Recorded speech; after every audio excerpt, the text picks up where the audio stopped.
wanted to have kind of a discussion about the terms esoteric versus exoteric, and I'm not going to define the textbook definitions. I'm just going to talk about it. I'm not this isn't like an encyclopedia kind of channel. I just sit in front of the camera and talk about stuff that is interesting to me. I do know what the textbook definitions of exoteric and esoteric are. It's I just wanted to talk about some things which are not so obvious as the textbook definition, and it has to do with why my channel name is Eric Exoteric, as opposed to, let's say, Eric Esoteric. That would have been cool. That would have rhymed too. Yeah, my name is Eric. So that explains the first part. So the exoteric, usually exoteric refers to like the normal side of religion, that the masses kind of get into, and then esoteric is like the deep studies. You get into like the deeper symbols and stuff. And in the past, that might have been more accurate than it is now. I don't think it's quite as accurate in this era. I don't think it has the same meaning today. It's and I'll kind of explain why.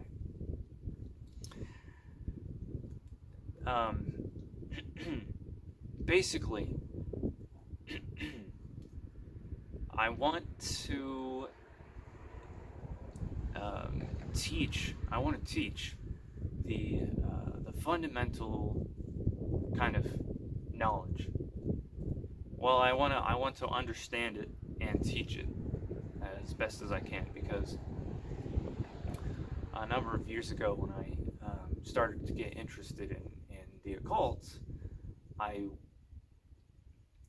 wished there were people like me teaching the fundamentals in a clear, concise way, in common language that anyone could understand. So that's kind of my goal, is to for those people that are just getting interested in these topics, I want to be the person to kind of lay down what's in front of them, essentially. Because the way I see it, there is a really big lack of that. There's a big lack of teachers teaching the fundamental, the basics, the metaphysics, the ontology of these subjects like physics, psychology, religion. There are all these topics that are kind of compartmentalized, and in our society, what happens is that people are not taught the fundamentals. They're even discouraged from learning the fundamentals, and yet they're funneled into these compartmentalized subjects that teach you very specific esoteric knowledge. So I don't think that the actual meaning of esoteric is deeper studies or later studies, because like a lot of people who get into the occult don't understand the basics, and you have a lot of people who are almost like LARPers. They like dress in black and they wear these symbols on them, and they're all dark, and they're talking about grimoires and stuff. Like, okay, you know, you might learn about some symbols or whatever, but like what's the point if you don't understand the fundamentals?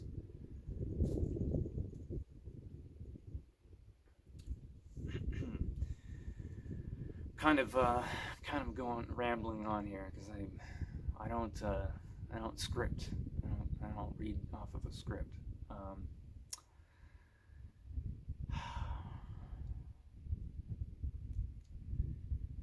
Like, for example, Ken Wheeler has this thing where he says, you know, walk up to a physicist and ask him why, for example, why magnets, or why magnetism is inherent to all matter, or how is it that anything can be turned into a magnet? That's the fundamental exoteric kind of question. And Ken Wheeler points this out. If you ask the physicist the fundamental question, you won't know the answer. The whole point of that is to explain how there are people like physicists who spend a large portion of their life studying these very specific esoteric symbols, essentially. And, you know, for what reason? It's like they don't even know. They can't comprehend like the fundamentals. They aren't taught it, and they're discouraged, and it's just crazy. That's just one example of what I'm talking about. More real life example is I recall watching a lecture by Leonard Susskind on some kind of like, he was talking about his holographic principle thing, and he was talking to a classroom full of high-level physics students, and he was using analogies and common language, and he was drawing stick figures on the board and stuff, and speaking in a way your average intelligent person could understand, and I was following along just fine. And then he said something like, this next concept, you won't be able to comprehend this unless you have some advanced calculus degree or something. And and that's just completely ridiculous. He was talking about like spheres or something. Like, bro, I can comprehend. Like, I do have a math degree. I don't have an advanced calculus degree or anything like that. But I mean, it doesn't matter. I don't need a degree to understand this. I'm following along just fine. I can imagine in my mind's eye. I can imagine a sphere in my mind's eye. I don't need to recall from memory the precise equation for the area of a sphere. Okay. The way it's supposed to be is like the normal textbook definition of esoteric and exoteric. That's how it should be. You should be taught. You should be fully knowledgeable about the general concepts and the basics, fundamentals, the foundational concepts. You should be able to understand those things first, and then once you master those concepts, you should be able to go on and study things in deeper. That's how it should be. That's not how it is. So that's kind of like my goal is to get that handful of people who need that they're at that particular point in time. They have the right personality, whoever it is. Because it's not, the whole thing is that in no way do I expect to reach many people at all. Sure, 100 people could listen to me, but how many of those people are actually going to really understand what I'm talking about?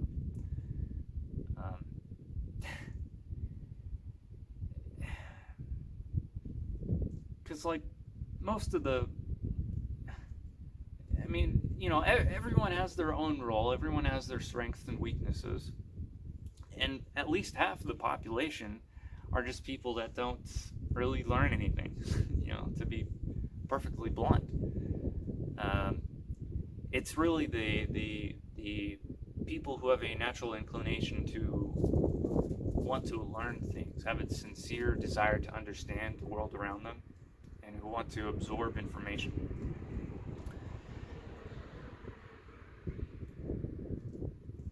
And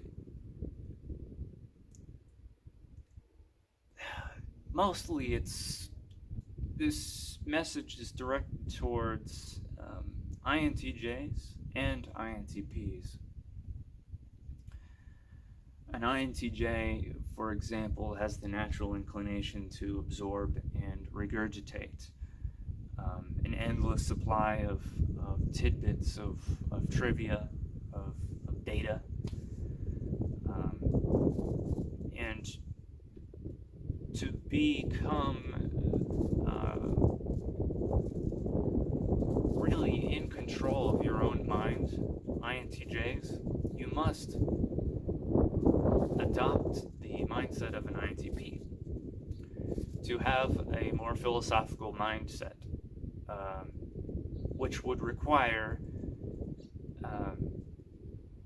a more fundamental context related to that vast web of data. A great example of someone who's reached that point is Ken Wheeler, because I know for a fact that Ken Wheeler is an INTJ, and yet Ken Wheeler is more of a philosopher than most INTPs. That's saying a lot. Ken Wheeler has a good grasp. I don't need to teach this idea to Ken Wheeler. He gets it. It's younger INTJs, or INTJs that have submitted to a particular academic framework. See, that's the thing about the esoteric. The esoteric it requires a kind of a feminine or not feminine, but submissive state of mind to kind of throw yourself at the whatever framework you're getting into. So vision magic, you must alter your state of mind. You must become kind of intellectually submissive. And my point is that without that foundation, without understanding monism and dualism, understanding about angels and demons and the collective mind, if you jump into that without your hand on the steering wheel, without that fundamental exoteric basis education, then you have no protection, and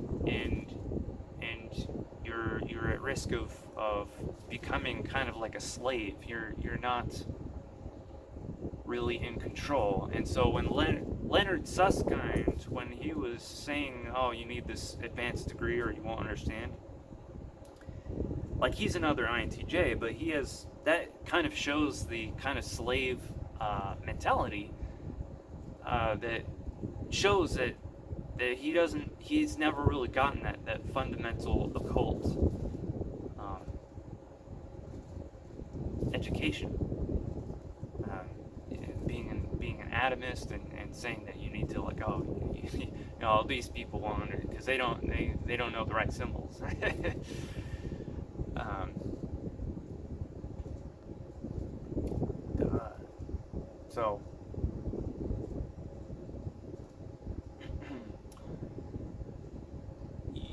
uh, slave mentality. Yeah.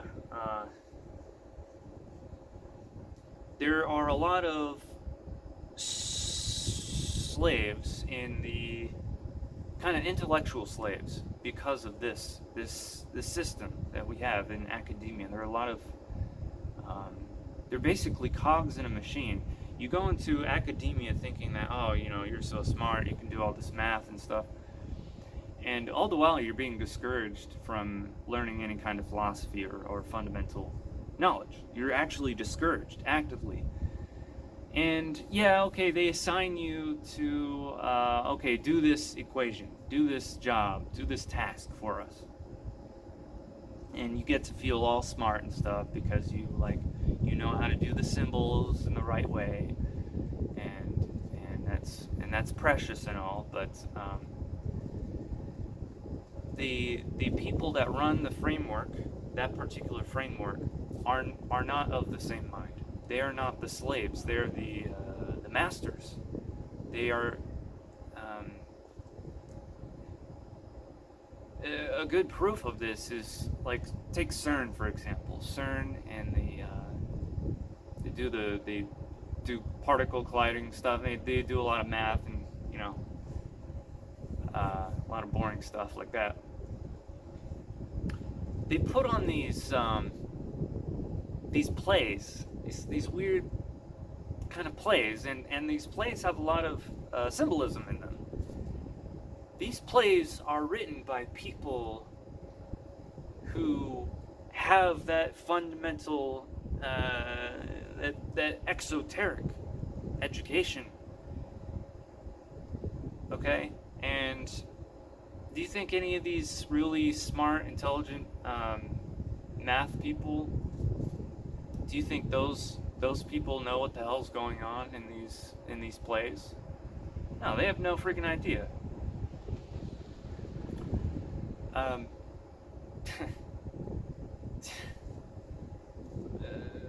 No idea what the meaning is behind it. Like, yes, you can look up the definition of what the symbol means, but that's not what I'm talking about. I'm talking about the actual the basis, the fundamentals, the ontology. And these mathematicians are actually discouraged from learning that. Isn't that interesting?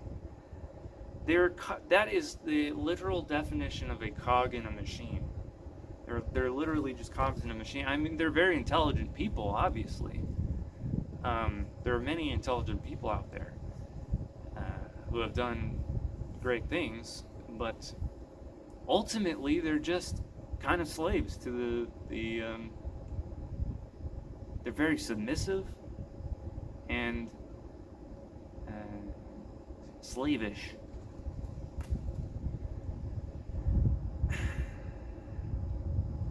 So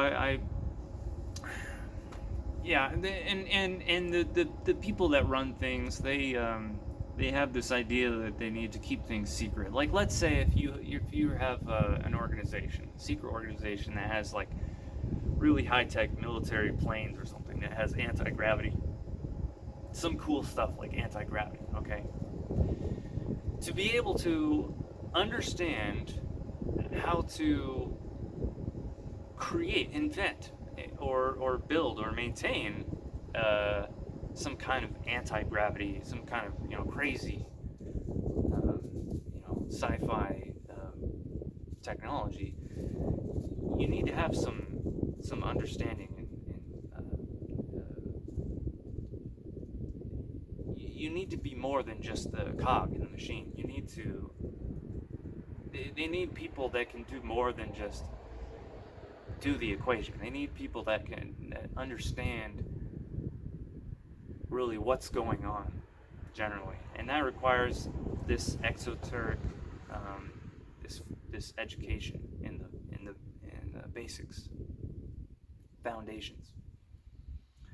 So the idea is that, well, to keep people from developing this technology, we need to teach people the opposite of what we know, or at the very least discourage them from getting interested in metaphysics. And but you got to keep some people around and teach them. You need some people around that know what's going on. You need to pass the torch down the line, because after a generation you're just gonna have this like alien technology and no one's gonna know how to use it. Well, anyway. Yeah, never mind. So yeah, to the INTPs also, INTPs are, I think, more intelligent than INTJs. However, to really reach that pinnacle level, you need to adopt the mentality of the INTJ as well, because really they're each other's weakness. They're two sides of this coin, and you need both. You need this spirit of both to achieve what you want to achieve intellectually. I have a lot of experience with INTJs and INTPs, and I wish to seek out both, and other people too that might have an interest, like ENTPs or something like that.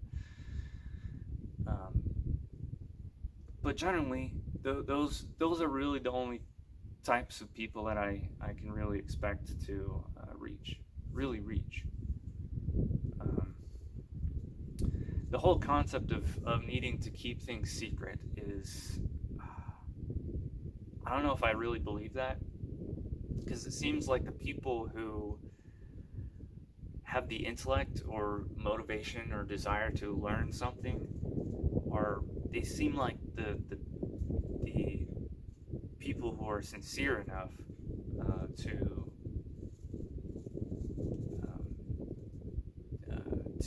to use that knowledge in the right way. So I don't really get the concept of keeping things secret. That's partly why I don't want to join any kind of secret organization. But mostly, I don't want to join any secret organization because it's like those physicists who know all this useless trivia and don't actually have anything meaningful to teach. I've, at least in like a common language, the normal person can understand. It's I've read so much. I've gone through so much material, and really not a single author or teacher has explicitly said that there are multiple ways of looking at things. Here are the ways. This way is more correct, more accurate than these other ways. I haven't really they go more in the direction of the correct way, but they don't really explicitly state there are multiple ways and this way is better than that way. And that's kind of like what my intention is with this, and that's kind of like what my name means, Exoteric. So I have this desire to teach people that fundamental knowledge, specifically regarding consciousness. That's kind of my thing, is consciousness. And to be perfectly honest, everyone has a desire to feel appreciated, and part of what drives me is my desire to feel appreciated. But a polite person can say, "Oh, Eric, I appreciate what you do, but I don't really care about that. The way, really, the only way I can feel appreciated is if I'm able to reach someone and interact with them regarding these concepts. That's knowing that I was able to teach something or discuss something at that level. That's kind of like my my motivation, my selfish motivation. So I'm not like I'm save Africa kind of person. I'm not like I'm not trying to claim like I'm gonna teach everyone. I don't expect to teach anyone. I'm I can't do the bullshit like lovey-dovey thing. I just can't. I'm sorry. I just can't. Um, so